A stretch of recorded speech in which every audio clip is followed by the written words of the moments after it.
Estão me ouvindo? Não? Tirar a máscara. Tudo bem? Bom estar aqui com vocês. Sejam bem-vindos os que estão aqui pela primeira vez. É uma honra estar aqui. E ainda mais nessa série sobre milagres. Eu estou muito cheia de fé para essa série. Eu acho que Deus já está fazendo algo assim nos nossos corações, sabe?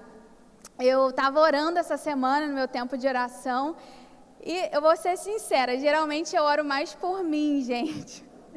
Eu oro por mim, pelas minhas causas, pela minha família. E daí essa semana algo assim bem diferente aconteceu. Eu estava orando em casa e Deus começou a me trazer assim pessoas da nossa igreja, da nossa liderança que estão precisando de milagres. E eu comecei a orar assim por essas pessoas e falei, caramba, acho que Deus, Ele está levantando em nós uma intercessão.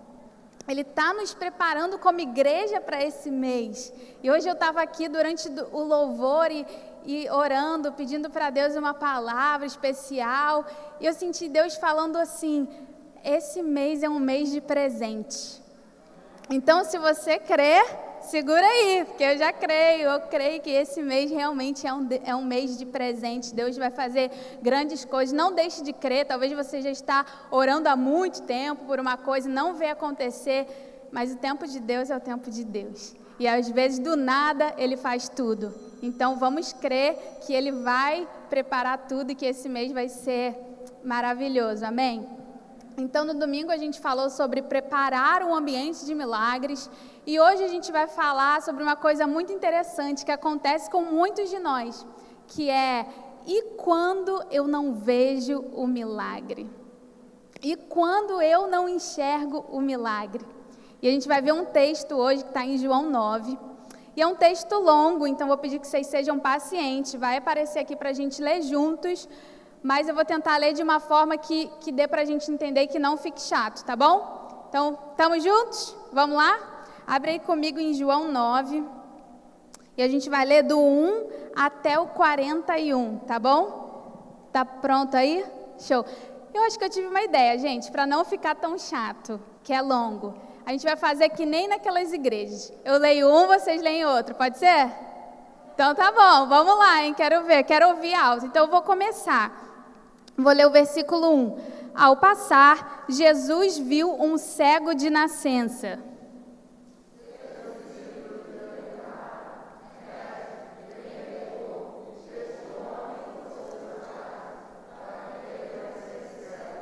Disse Jesus, nem ele, nem seus pais pecaram, mas isso aconteceu para que a obra de Deus se manifestasse na vida dele.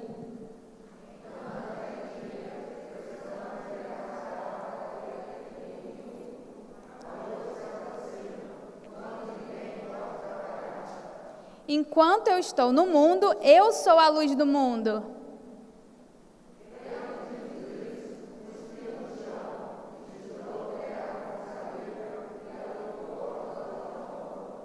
Então Jesus disse, vá se lavar no tanque de Siloé, que significa enviado. O homem foi, se lavou e voltou vendo.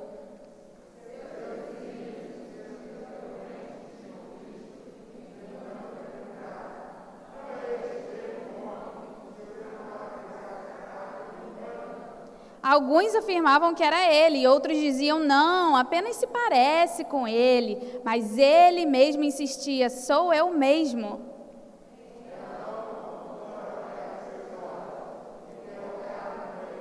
Ele respondeu, o homem chamado Jesus misturou terra com saliva, colocou-a nos meus olhos e me disse que fosse lavar-me em Siloé. Eu fui, me lavei e agora eu vejo.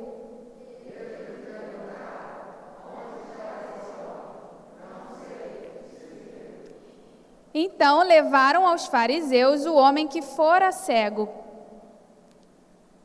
Quase que eu li de você.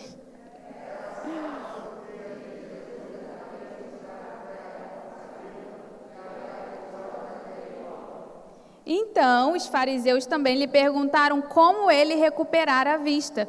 E o homem respondeu, ele colocou uma mistura de terra e saliva nos meus olhos, eu me lavei e agora vejo.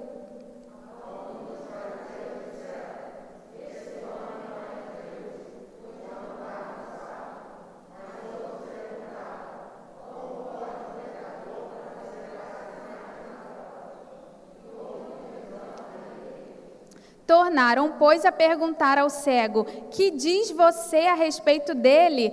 Foram os seus olhos que ele abriu. O homem respondeu: ele é um profeta.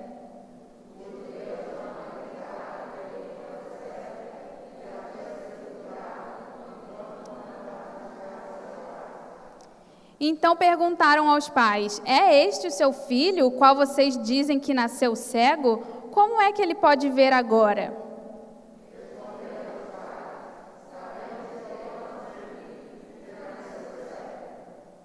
Mas não sabemos como ele pode ver agora ou quem lhe abriu os olhos. Perguntem a ele. Idade ele tem, falará por si mesmo.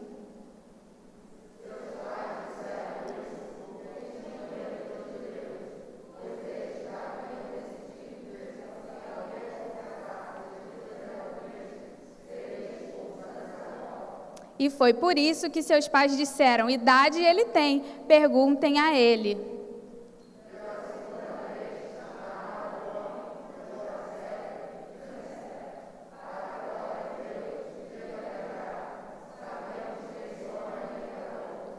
Ele respondeu: não sei se ele é pecador ou não, mas uma coisa eu sei: eu era cego e agora eu vejo.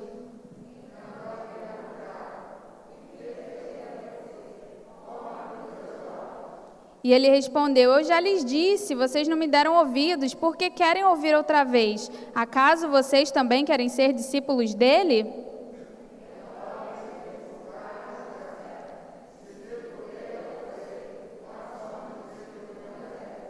Sabemos que Deus falou a Moisés, mas quanto a esse, nem sabemos de onde ele vem.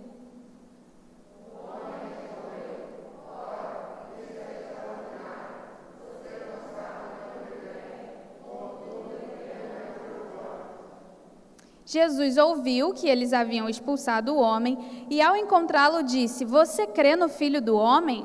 Perguntou o homem: quem é ele, Senhor, para que eu nele creia? Disse Jesus: você já o tem visto, é aquele que está falando com você. Então o homem disse: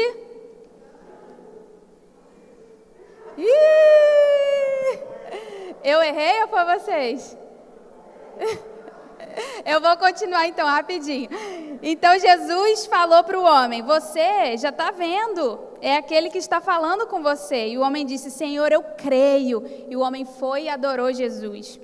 E Jesus disse: eu vim a este mundo para julgamento, a fim de que os cegos vejam e que os que veem se tornem cegos. Alguns fariseus que estavam com ele ouviram Jesus dizer isso e perguntaram: acaso nós também somos cegos? E Jesus disse: se vocês fossem cegos, não seriam culpados de pecado, mas agora que dizem que podem ver, a culpa de vocês permanece. Terminamos. Gente, esse texto é longo, eu sei que é, mas olha só que coisa maravilhosa. Eu estava tendo meu tempo devocional em casa essa semana e Deus me deu essa palavra. E eu sempre, quando eu leio uma passagem, eu fico perguntando: Deus, o que o Senhor está querendo me falar com essa passagem? E eu não estava entendendo quase nada, juro para vocês. Eu fiquei lendo assim, nossa, difícil, complicado. Eu tinha entendido, Jesus foi lá, fez a laminha, colocou no olho dele, ele foi curado. Os fariseus duvidaram, não queriam crer que aquilo era um milagre mesmo. E aí criticaram Jesus porque ele fez um milagre no sábado. E aí depois Jesus diz que, na verdade, ele veio para que os que sejam cegos voltem a ver e quem veja não enxergue nada. Aí eu falei: o que Deus está fazendo aqui? O que Deus está falando aqui? Não estava entendendo bem. Daí, eu lembrei que eu tinha que pregar hoje, nessa quarta-feira, e eu fui ver qual era a passagem que o pastor Felipe queria que a gente pregasse na quarta-feira. Quando eu abri, era essa. Exatamente. Falei: opa, então Deus tem algo para revelar para a gente aqui, amém? E eu comecei a mergulhar nisso, ler, estudar, entender o contexto histórico, pedir revelação para o Senhor, como essa palavra se aplica a essa série de milagres. E Deus me deu 4 chaves para que a gente possa abrir os nossos olhos e entender e enxergar o milagre de Deus, amém? Vocês estão prontos? Então a gente vai ver a primeira chave. Logo aqui no comecinho diz que Jesus, ele estava o quê? Passando. Jesus está passando, ele vê um cego de nascença e os discípulos olham para aquele cego e falam: Senhor, Jesus, mestre, quem pecou? Ele ou os pais dele para que ele esteja nessa situação? E Jesus fala, não foi nem os pais nem ele que pecaram. Essa situação está acontecendo na vida dele para que o nome de Deus seja glorificado. E às vezes a gente não consegue entender o milagre. E a primeira chave que eu quero dizer para vocês é, a culpa não é sua.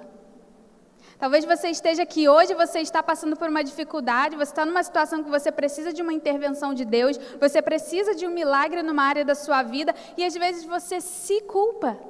Porque a tendência do ser humano, diante de um problema, é sempre achar um culpado. É sempre achar a culpa daquele problema, a culpa daquela dificuldade, a culpa daquela situação, e a gente fica tentando encontrar uma culpa, mas o que Deus está trazendo aqui para a gente nessa palavra é assim, não, calma aí. Você não está passando essa dificuldade porque é sua culpa. Você não está passando essa dificuldade porque é a culpa de alguém. Você não está passando essa dificuldade porque é a minha culpa. Porque muitas vezes a gente chega a culpar Deus pelo que a gente está passando. Mas você já parou para pensar que Deus ele pode ter te colocado na situação em que você está hoje porque Ele quer gerar em você um testemunho de vida? Ele quer gerar em você uma história de vida que você vai usar para abençoar outras pessoas. Então, a gente tem que parar com essa tendência de culpar. Eu lembro que quando a pastora Renê levou aquele ataque, na praia, levou as pauladas na cabeça, foi uma questão de vida ou morte. Foi uma coisa muito séria.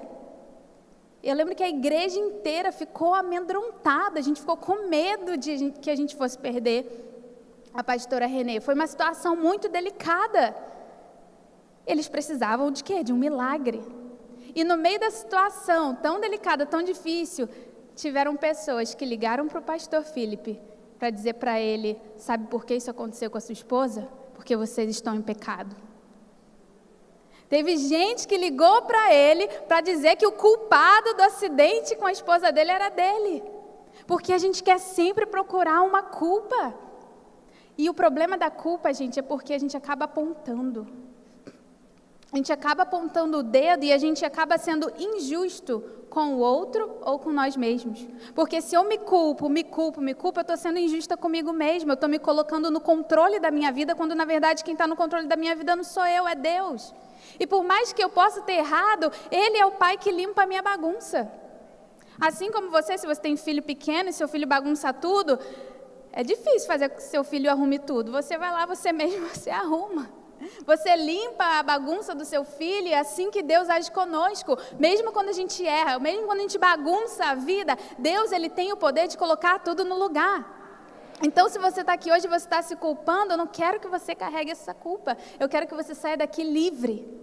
Livre e crendo que Deus vai operar grandes coisas na sua vida. Se você está culpando a sua família pelo jeito que você é, não, saia daqui livre, deixe a sua família livre. Por quê? Porque Jesus ele está ensinando a gente aqui que nós não precisamos atribuir culpa a todo mundo. Veja a situação que você está passando hoje e pergunte a Deus, Deus, qual é a história que o Senhor está escrevendo? Qual é o testemunho que o Senhor está escrevendo na minha vida? O que é aquilo que o Senhor está gerando para que eu possa ajudar outras pessoas? E sabe o que aconteceu com a pastora Renê? Ela viveu um milagre. Deus permitiu que ela fosse atacada. Foi uma permissão de Deus, porque aconteceu. Porém, depois disso, ela viveu um milagre. Ela se recuperou e ela começou a pregar pelo Brasil inteiro e ministrar cura. Ela recebeu de Deus uma unção nova que fez com que ela impusesse as mãos e outras mulheres fossem curadas. Então, se talvez ela não tivesse vivido aquela dificuldade, ela nunca teria a ousadia e a unção de ministrar para outras pessoas que também estavam sofrendo enfermidades. Então pensa no que você está vivendo hoje e saiba que quando você chegar no fim, quando você atingir a sua vitória, quando você receber o seu milagre, Deus vai te usar nessa mesma área para outras pessoas. Vocês creem? Amém, glória a Deus. Então os discípulos, quando eles olham ali, aquele cego, eles olham de uma perspectiva de comparação. E o problema da culpa é que ela também gera comparação. Sabe, eles estavam ali, eles estavam no bem bom, eles estavam com a vida vento em popa, eles estavam andando com Jesus. Jesus fazia milagres, Jesus supria a necessidade deles, eles não tinham nenhuma dificuldade física, nenhuma enfermidade, eles estavam bem. Então eles olham para a pessoa que precisa de um milagre e eles interpretam aquela pessoa. Sabe, na nossa igreja, no meio da igreja, no meio da nossa família, sempre vai ter alguém que está passando um momento de dificuldade. Sempre vai ter alguém que está precisando de um milagre. Qual deve ser o nosso olhar para a pessoa que está em dificuldade? Não é um olhar de comparação. Porque o que a comparação gera superioridade ou inferioridade. Então, a pessoa que se culpa, ela se sente inferior às outras. E a pessoa que culpa os outros, ela se sente superior às outras. Mas a verdade, gente, é que se a gente for parar para pensar e a gente for sincero, 100% sincero, ninguém aqui merece um milagre. Eu não mereço milagre, você não merece milagre, mas a gente recebe o milagre não por ser bom ou por ser ruim. A gente recebe um milagre porque ele é bom. A gente não sabe o passado desse cego. A Bíblia não diz se o cego era temente a Deus, a Bíblia não diz. Na verdade, a gente vê que ele vai ser salvo depois do milagre.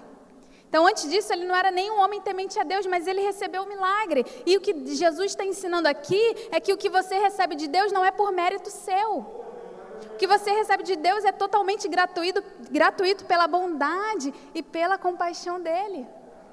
Então, nesse mês dessa série sobre milagres, eu quero que você tire de você esse peso de culpa. De culpa de si mesmo, de culpa de Deus ou de culpa dos outros. Mas eu quero que você não se sinta nem inferior, nem superior, mas que você se sinta dependente. Dependente da bondade de Deus. Dependente do favor de Deus. Amém? Então essa foi a primeira chave. E daí a história continua. E Jesus vai lá, ele aborda o cego, como a gente viu, e ele faz uma argilazinha na terra, né? Ele cospe, pega a terra, faz uma argila e coloca nos olhos do cego. E ele diz para o cego, vai se lavar no tanque de Siloé. O homem foi, se lavou e voltou vendo. O homem provavelmente fez algo que ele não estava acostumado a fazer. Ele não foi lá se lavar já enxergando. Ele foi lá se lavar ainda cego. E eu estava olhando lá no mapa, e da onde ele estava, que era na porta do templo, até o tanque de Siloé, eram mais ou menos 800 metros, que é mais ou menos daqui até o Presunique. Vocês acham que é fácil para alguém que é cego andar daqui até o Presunique? Provavelmente não. A Bíblia não diz se ele foi acompanhado, se ele foi sozinho, se ele sabia o caminho, se ele teve que atravessar a rua, se a rua era lisa, se a rua era asfaltada, de buracos. A gente não sabe, mas eu sei que ele teve que fazer algo diferente do comum dele, diferente da rotina dele, diferente da realidade dele, para receber algo de Deus. E a segunda chave me diz que o milagre, ele abre a porta para o novo de Deus. Um milagre de Deus, ele sempre vai vir com um novo. E muitas vezes o novo antecede o milagre. Então, primeiro Deus te coloca numa situação nova e depois ele te dá um milagre. Só que o novo nem sempre é confortável. O novo muitas vezes é uma situação desconfortável, que talvez você não está tão acostumado. Talvez você não está ainda muito... não sei se eu estou gostando desse novo. Porém, é a partir do novo que Deus opera milagres, muitas vezes de formas que a gente não espera. Esse milagre aqui que foi feito na vida desse cego foi totalmente não convencional.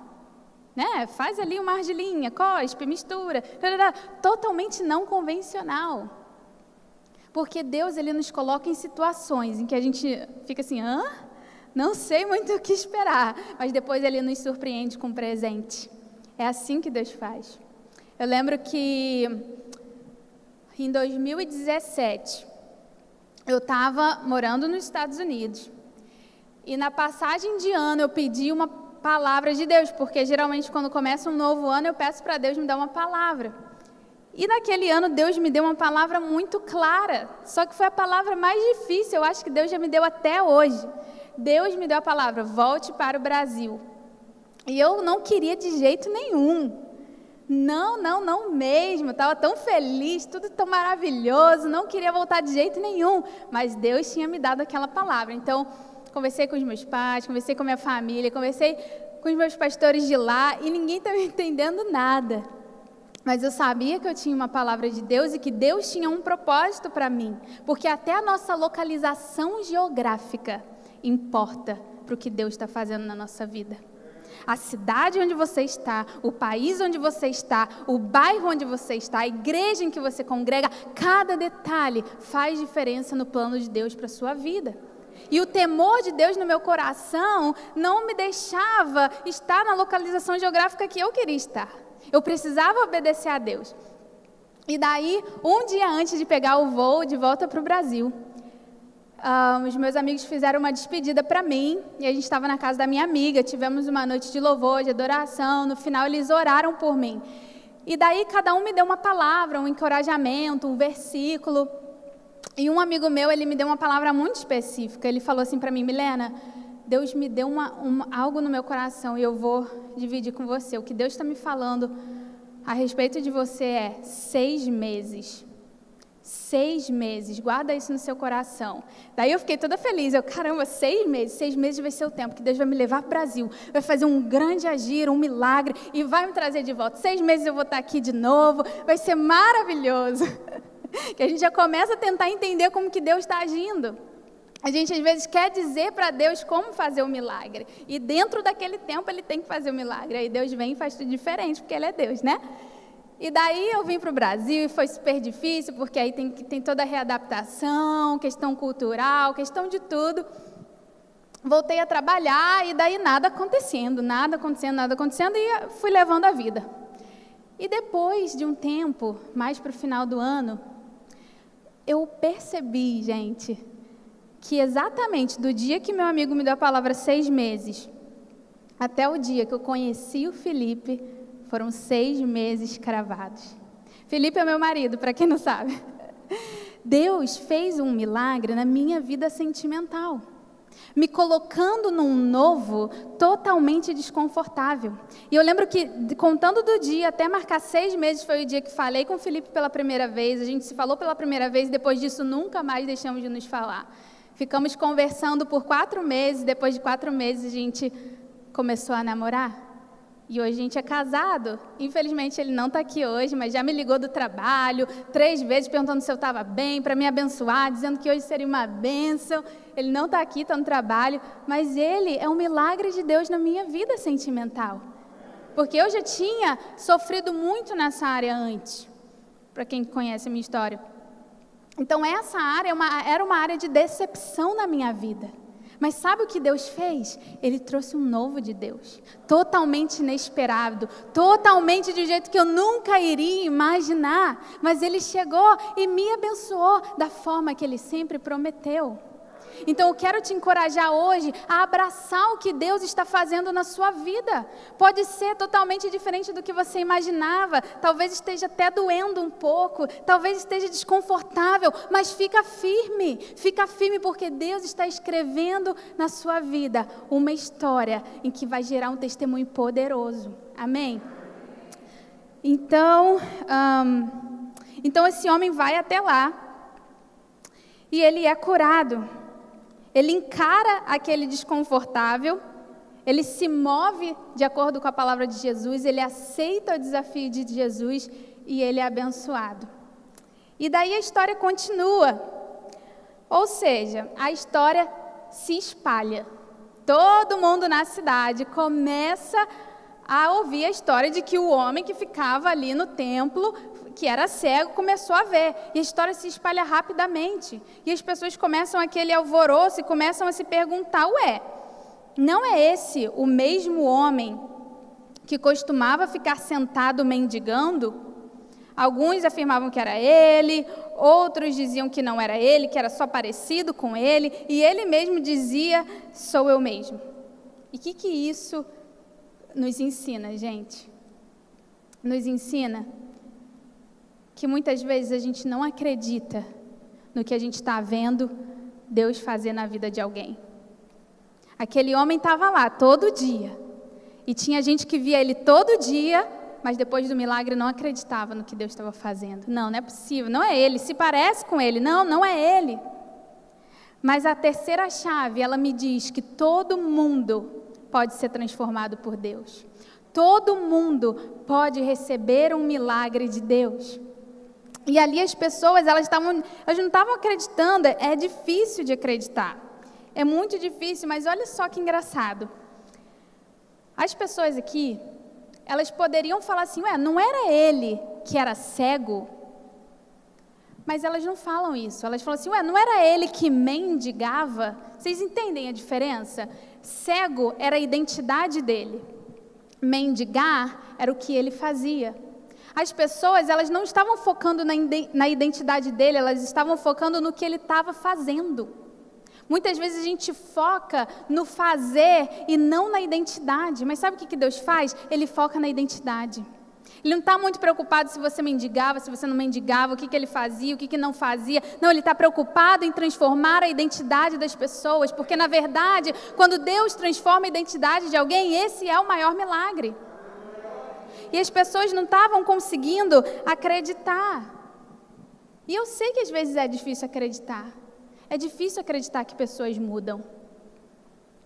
Mas as pessoas mudam. Na verdade, eu gosto de dizer... Não é que as pessoas mudam, elas são transformadas. Talvez você está aqui e você diga assim, Milena, eu já me decepcionei tanto, que eu nem acredito mais que pessoas mudam. Sabe, tudo bem, eu entendo.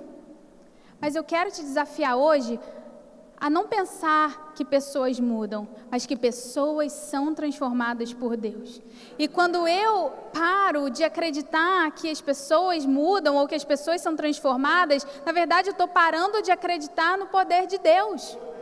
Porque as pessoas, elas não se mudam sozinhas. Pode até ser, sim, que elas se esforçam para mudar alguma coisa ou outra, sim, é verdade. Porém, a essência do coração, só quem muda é Deus. Então, se eu olho para uma pessoa e eu falo que ela não tem jeito ou que ela não pode mudar, eu estou duvidando do agir de Deus. Eu estou duvidando do que Jesus morreu na cruz para fazer. Porque Ele morreu na cruz para que nós fôssemos justificados.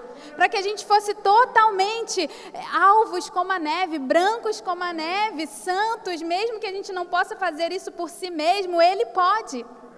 Então, quando a gente fala sobre milagres, a gente também está falando sobre transformação de vidas. A gente não está falando só do que a gente pode receber de Deus. A gente está falando sobre o que Deus pode fazer na vida de nós, de todos nós, uns dos outros. Então, as pessoas, elas mudam e se a gente começa a não acreditar ou não aceitar no agir de Deus na vida das pessoas, quem está errado é a gente.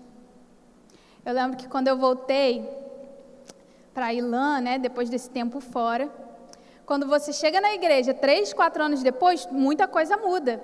Então estava tudo diferente, gente nova. Acho que todos os meus amigos da minha época já não estavam mais, ou tinham casado, tinham ido para outro lugar, para outros estados ou bairros. E eu lembro que eu cheguei e eu vi uma pessoa orando no microfone, assim, no culto jovem. E eu falei assim, aquela pessoa, não é possível. E eu fiquei chocada, eu falei, será? Não é possível. Eu lembro que aí passou o culto jovem, fui para casa, e naquela época eu morava ainda em Jacarepaguá, então eu dirigia um tempo para chegar em casa, e eu fui pensando nisso, e eu lembro como Deus falou comigo claramente naquele dia. Ele falou assim, para mim todo mundo tem jeito. Para mim todo mundo tem jeito. Aí, fiquei calada. Falei assim, nossa, como que Deus é bom. E aí depois fui numa reunião de liderança lá, que o pastor Felipe tinha me chamado. Aí fui na reunião de liderança, falei, essa pessoa na reunião de liderança, não acredito. O que está acontecendo nessa igreja? O que aconteceu? Falei, não pode ser, não acredito. E aí, de novo, dirigindo para casa, Deus falou como uma flecha no meu coração. Se você não acredita no meu milagre na vida dessa pessoa, como você espera receber o milagre que você tanto deseja na sua família? Aí eu, ok! E eu comecei a entender que Deus, Ele estava me ensinando sobre milagres na vida dos outros. A gente quer tanto receber um milagre para nós. A gente quer tanto receber um milagre para a nossa família. Mas a gente não aceita o milagre que Deus está fazendo no nosso irmão dentro da igreja. Nós precisamos entender que para Deus todo mundo tem jeito. Na verdade, até nós temos jeito para Deus. Porque a Bíblia diz, né? Considerem o outro superior a vocês mesmos. Então, a verdade é que a gente não devia andar por aí vendo se o outro estava, isso está acontecendo, isso não está, não. A gente devia considerar o outro acima de nós. Não fala considere o pastor superior a você mesmo, não, fala os outros. Ou seja, todo mundo. Considere todos os outros acima de você, superior de você. E é assim que a gente devia estar tratando uns aos outros e crendo na obra de transformação de Deus na vida das pessoas. Isso é lindo. Sabe, no domingo passado a gente falou sobre construir um ambiente de milagres. E se a gente quer que a nossa igreja seja esse ambiente de milagres, nós precisamos estar abertos a tudo que Deus está fazendo em cada coração. Porque o que move o coração de Deus aqui, não sou eu sozinha ou um pastor sozinho, somos todos nós. É o que Deus está fazendo individualmente na vida de cada um que move o coração dele para agir aqui. Porque nós somos um conjunto, nós somos uma igreja, nós somos irmãos, nós somos um povo. Diante de Deus nós somos um. Então Ele quer ver a gente andando como um. Então para Deus todo mundo tem jeito. Em Mateus 19, 26 diz assim: para o homem é impossível, mas para Deus tudo é possível. E eu quero que você agarre essa palavra na vida daquela pessoa que você está intercedendo esse mês. Talvez nesse mês de milagre você não está intercedendo por uma promoção no trabalho, ou um milagre na sua vida profissional, ou um milagre para você mesmo. Talvez nesse mês de milagre você está intercedendo pela sua casa. E eu quero que você agarre essa palavra. Para o homem parece impossível, mas para Deus tudo é possível. Amém? E para a gente ir terminando aqui, a história continua. E daí, como estava aquela situação, né? Todo mundo falando da história do homem, e ele tentando explicar como ele foi curado. Por fim, levaram o homem diante dos fariseus, que eram os religiosos da época, que estavam ali no templo. E daí, os fariseus também perguntaram: como que você foi curado? Como que você recuperou a sua vista? O que aconteceu? Porque é sábado. Ou seja, o milagre foi feito num sábado. E o sábado era um dia de descanso. Era o dia em que Deus estipulou, né, lá na lei de Moisés, falou que guardem o sábado. Ou seja, descansem no sábado. Então os fariseus, eles estavam assim bravos. Como é que alguém opera um milagre no sábado? E eles dizem assim: esse homem que operou o milagre não pode ser de Deus. Não pode ser de Deus, porque senão ele não teria curado no sábado. E aí teve uns que falaram: não, claro que ele é de Deus. Se ele não fosse de Deus, ele não faria um milagre. E aí aqui diz no versículo 16 que houve divisão entre eles. Houve divisão entre eles diante de um milagre. Porque alguns achavam que Jesus não podia ter feito isso porque era um sábado, e outros achavam que sim. E o milagre foi duvidado. O milagre ficou em questão. Acontece, gente, que Jesus, ele não quebrou uma lei. Jesus, ele amava a lei do Pai. Ele vivia segundo as leis do Pai. Parece que Jesus violou o mandamento, mas ele não violou. O mandamento de Deus para o sábado era: guardem o sábado. Ou seja, descansem no sábado. Mas aí sabe o que os religiosos fizeram? Criaram 39 categorias. 39 categorias de coisas que você não pode fazer no sábado. Inclusive, uma delas era fazer argila. Agora vocês entendem por que Jesus propositalmente cospe e faz argila? Porque ele estava desafiando a religiosidade. Ele estava dizendo, e essa é a quarta chave: o milagre não anda de mãos dadas com a religiosidade. Milagre não anda de mãos dadas com religião. Então Jesus, ele propositalmente faz uma argilinha ali, porque ele sabia, o mandamento do meu pai é guardar o sábado. Mas esses religiosos pegaram 39 coisas e adicionaram. E ele diz, onde é que está isso? Ele diz em Marcos 2, 27 ao 28, o sábado foi feito para o homem, e não o homem para o sábado. O que ele está dizendo aqui é, quando meu pai mandou o povo dele descansar no sábado, isso era para benefício do povo. E agora vocês vêm e criam todas essas regras e tradições para botar um peso. Mas o mandamento de Deus sempre é para o bem, não é para o peso. As regras são um peso, mas o mandamento de Deus é amor. Então Jesus, ele confronta a religiosidade para fazer um milagre. Isso me mostra que nós precisamos ser um ambiente sem religiosidade para que Ele possa fazer um milagre.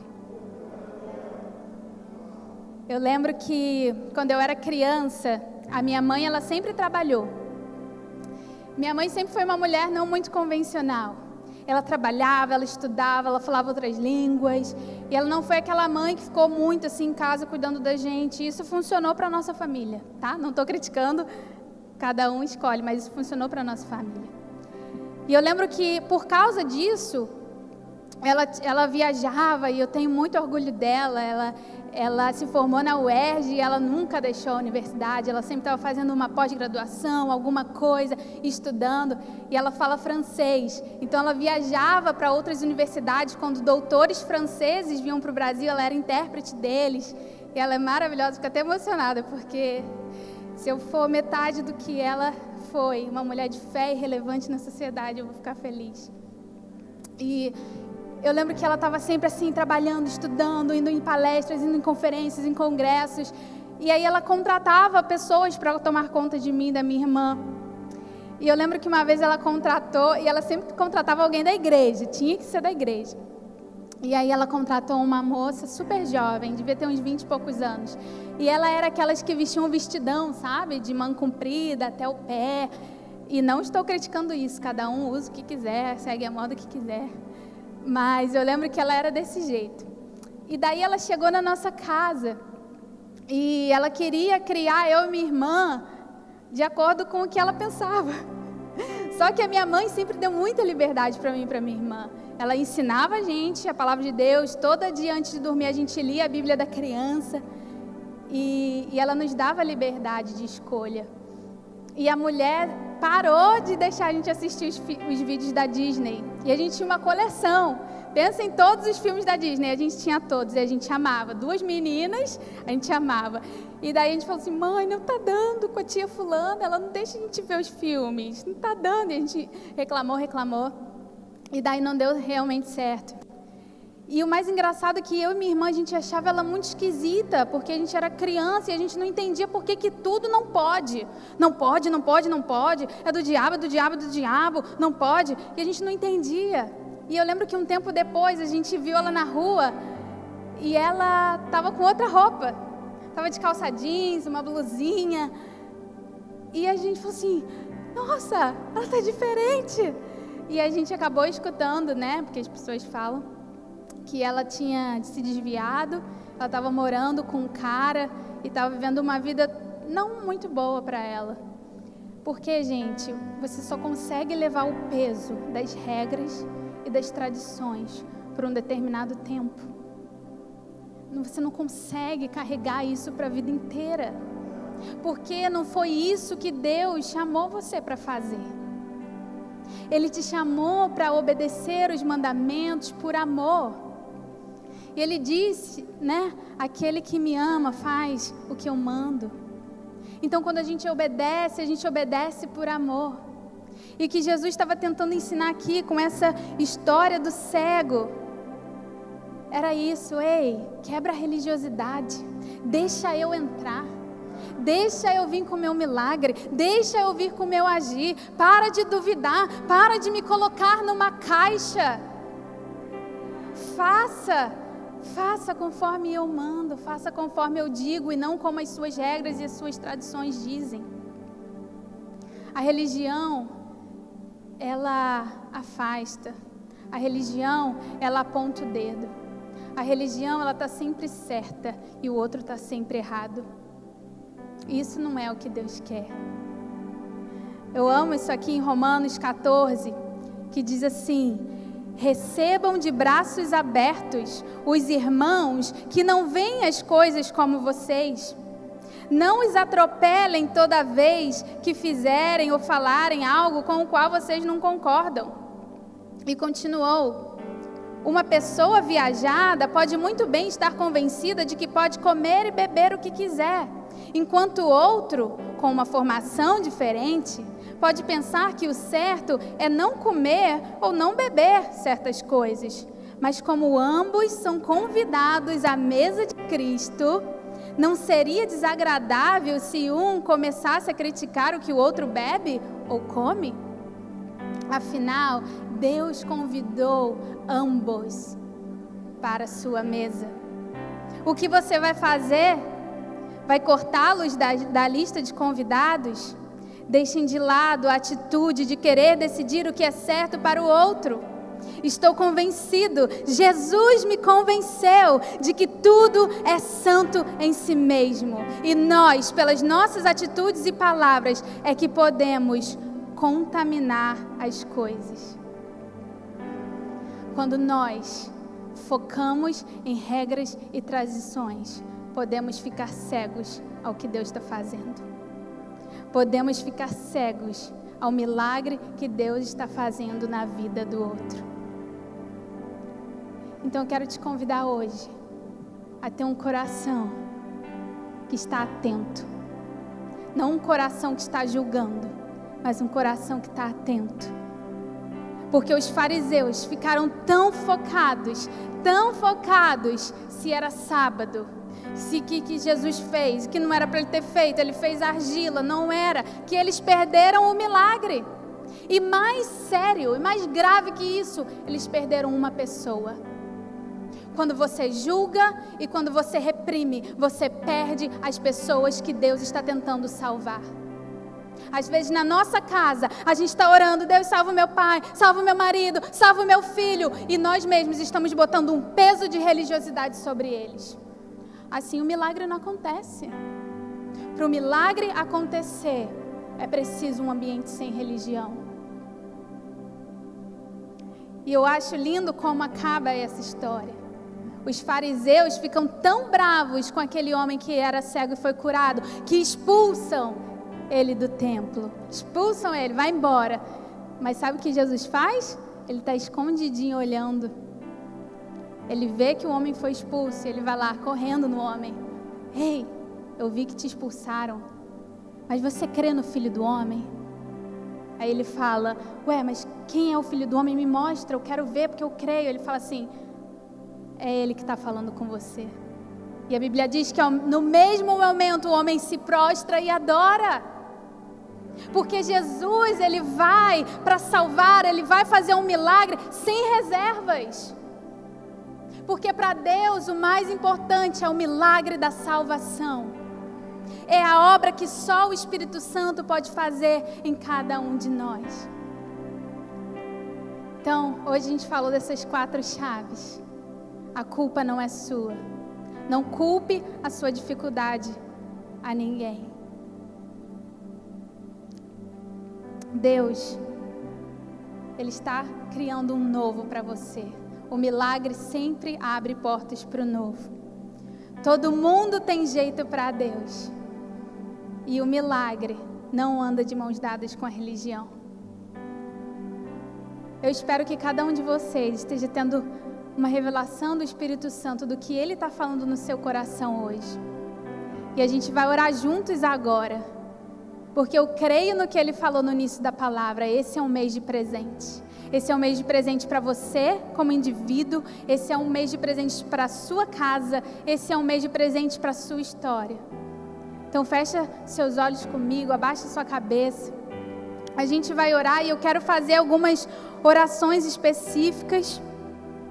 Eu quero saber, se você está aqui hoje, você diz: Milena, Eu tenho tido dificuldade de entender o que Deus está fazendo na minha vida hoje. E eu quero oração, porque eu não quero sair daqui hoje cego. Eu quero discernimento do que Deus está fazendo, porque eu quero cooperar com o que Ele está fazendo. Se isso é você, levanta sua mão para eu orar por você. Amém, amém, amém. Glória a Deus, glória a Deus. E talvez você esteja aqui e você fale assim: Milena, eu quero esse milagre de salvação para a minha vida. Eu tenho andado longe de Deus, mas hoje eu quero andar perto dEle. Se isso é você, cheio de coragem, levanta sua mão também para a gente orar. Você fala: hoje eu quero andar mais perto de Deus. Hoje eu quero andar mais perto de Deus. Amém, amém. Glória a Deus, glória a Deus. Glória a Deus. Deus ama ver essas mãos levantadas de coragem. O milagre da salvação está te atingindo agora, em nome de Jesus. Em nome de Jesus. O louvor vai tocar uma canção. Eu quero que você faça a sua oração. A sua oração aí onde você está. E depois a gente vai orar juntos, amém?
Obrigada por cada coração sincero aqui na sua casa.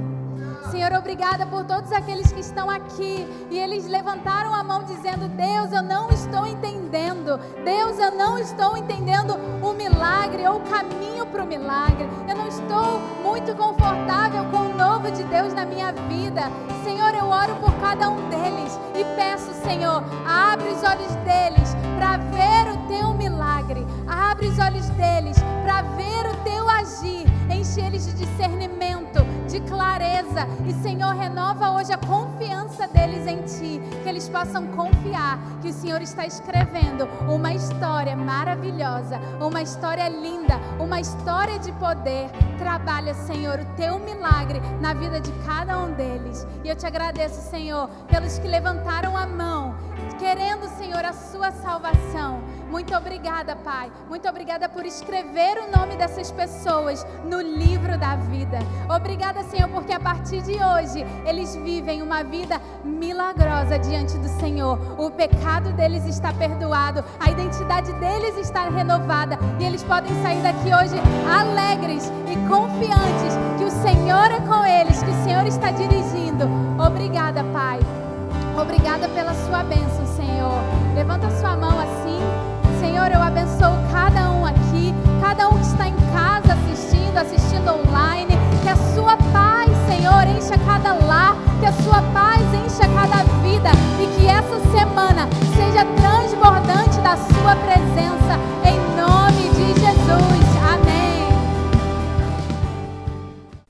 Glória a Deus, meus irmãos.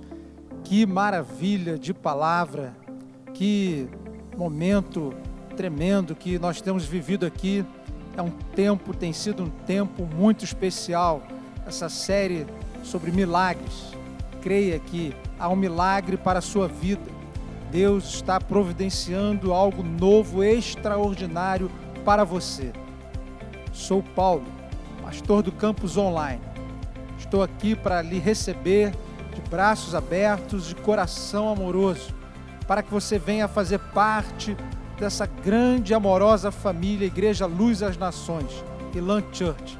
Estamos aqui para lhe acompanhar, lhe ajudar nesse momento, para que você esteja sendo apacentado, cuidado, pastoreado, e podemos orar com você, conversar contigo, mas sobretudo, estar junto de você.